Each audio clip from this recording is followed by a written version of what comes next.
ازيكم حبايبي عاملين ايه؟ يا رب تكونوا بخير وبصحة ان شاء الله. النهارده هنعمله كوسه مع بعضين، وحطيت اللحمه تتسلق، وده الطماطم والبصل والفلفل الاسمر والحبهان والقرفة. بسم الله الرحمن الرحيم.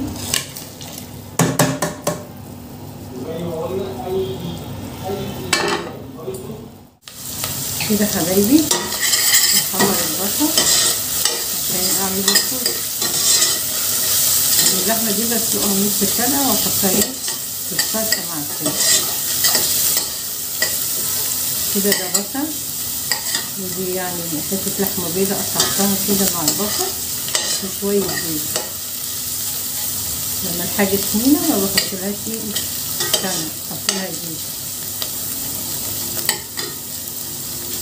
دلوقتي انا بقطع الكوسه حبايبي. قشرت الكوسه وقطعتها، يعني قطعت الحاجه بتاعتها كده وهخرطها بقى مكعبات، لا حلقات بقى مش مكعبات. نشوح البصل لحد ايه نقطعه كده خلاص.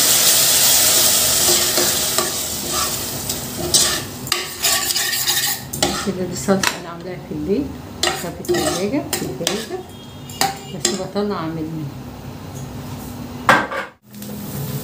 كده حبايبي ازودها شويه.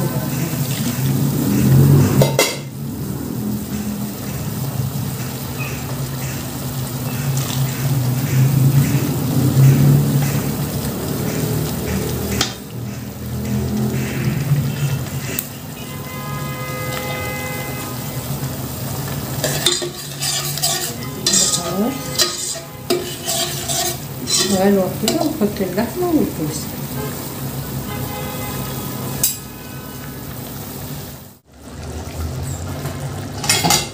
كده حبايبي بس ايه نثبت اللحمة كده مع الصلصة واحط ايه الكوسة.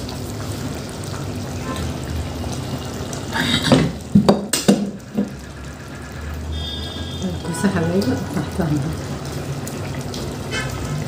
غلي تاني واحطها.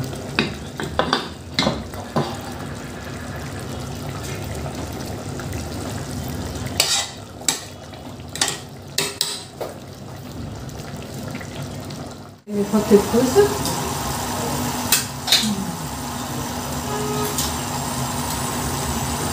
يا حبايبي. بسم الله الرحمن الرحيم.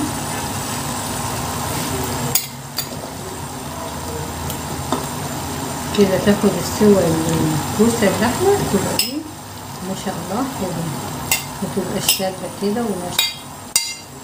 لحاجة طالعة نص سوا الا اللحمة لازم تستوي. نسيبها كده عشان ايه الكوسة بتنزل مية. لو عايز نشفت نزودوها شوربة ان شاء الله.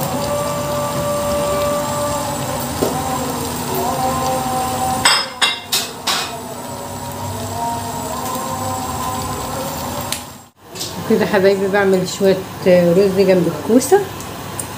شوحت الرز ابيض وحطيت المية بتاعته عشان يبقى ايه رز ابيض جنب الكوسة. كده كوباية الرز على كوباية مية مغلية. وكده حبايبي اخر حاجة اخر تكة مع بعض كده شوية الرز نحط لهم معلقة سمنة ونغطيهم تاخد البخار بتاع الرز، يطلع رز مفلفل 100 عشان المية قد الرز والملح تبع الرغبة حسب رغبتك في الملح. كده تمام التمام. كده نغطيه ونسيبه وهفضيه واوريه لكم. كده حبايبي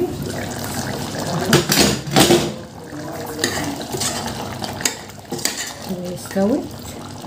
نحط شوية توم كده هيديله طعم وريحة خرافة. التوم ما شاء الله 100 كده. خلاص هنطفي عليها نفضيها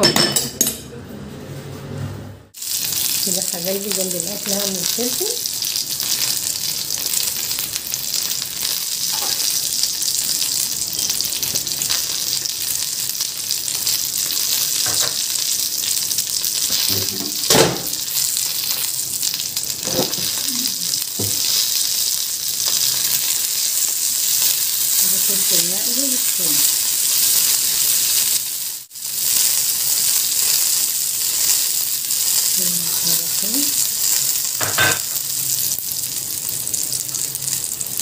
بيبقى طعمه جميل جدا جدا جدا. كده حطيت الثوم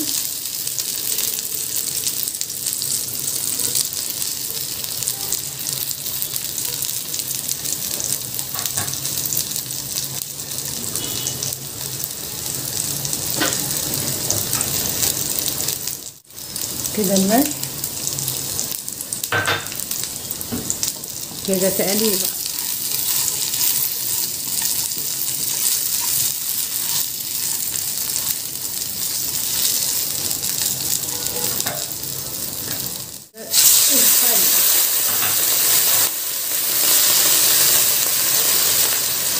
كده بقى يتاكل جميل بالدقة بتاعته. تكونوا عافية عليك يا رب. وكده حبايبي بعد ما خلصت الكوسة، بصوا ما شاء الله حلو عليها ازاي، الطماطم والبهارات بتاعتها والكوسة. بديت ازودها واحدة واحدة عشان الكوسة لما بتيجوا تحطوها في الخضار يعني في الصلصة بتنزل مية، لازم تزودوها بالحبة حبة صغيرين عشان ما تبقاش صيصة. بصوا عاملة ازاي. وده الفلفل المقلي واللي بالثوم والخل والكمون. وده الرز الابيض، كوبايه الرز على كوبايه ميه. واخر ما تضيفوا عليها معلقه سمنه فلاحي كده، مكعب زبده، اي حاجه كده بتخلي الرز كده مفلفل وطعمه حلو. ولو عجبكم يا حبايبي الاكل كده الفيديو، تفعيل الجرس عشان كل جديد يوصلكم، ولايك وشير، واشوفكم بخير. والسلام عليكم ورحمه الله وبركاته.